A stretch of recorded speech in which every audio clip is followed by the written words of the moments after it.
Hi guys, welcome to our channel. Bigg Boss season 8 లో అనేక రకాల టాస్క్లు ఇస్తున్నాడు బిగ్ బాస్. ఇక ఇందులో భాగంగా లైవ్ లో మరొక టాస్క్ ఇచ్చాడు. ఇక ప్రస్తుతం బిగ్ బాస్ హౌస్ లో 2 క్లాన్లుగా కొనసాగుతూ ఉన్నాయి. మొదటి క్లాన్ శక్తి క్లాన్ అయితే నిఖిల్ చీఫ్, ఇక రెండో clan Kantara clan Sita chief గా ఉంది. ఇక అసలు విషయానికి వస్తే నిఖిల్ క్లాన్ లో పృథ్వీ, మణికంఠ, సోనియా, యష్మి, ఇక కాంతార క్లాన్ లో అనగా సీత క్లాన్ లో విష్ణుప్రియ, నబీల్, ప్రేరణ, నైనిక, ఆదిత్య ఓం ఉన్నారు. ఇక ఇందులో భాగంగా బిగ్ బాస్ టాస్క్ ఏంటంటే బ్యాలెన్సింగ్ బాల్ టాస్క్. ఇక బాల్ ని బ్యాలెన్స్ చేసుకుంటూ టవర్ లో వేయాలి. ఏ టీం వాళ్ళు ముందుగా ఆ టవర్ లో వేస్తారో ఈ టాస్క్ లో వాళ్లే విజేతలుగా నిలుస్తారని బిగ్ బాస్ తెలియజేశారు.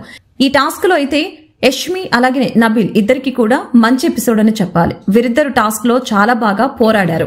మొత్తంగా నిఖిల్ వర్సెస్ సీత అన్నట్లుగా కొనసాగింది ఈ టాస్క్. ఈ టాస్క్ లో ఎట్టకేలకు చివరిగా సీత టీం వల్లనే విజయం సాధించారు. మరి సీత టీం వాళ్ళు విజయం సాధించడంపై మీ అభిప్రాయాన్ని కామెంట్స్ రూపంలో తెలపండి. మరిన్ని లేటెస్ట్ లైవ్ అప్డేట్స్ కోసం చూస్తూనే ఉండండి మన ఛానల్ ని.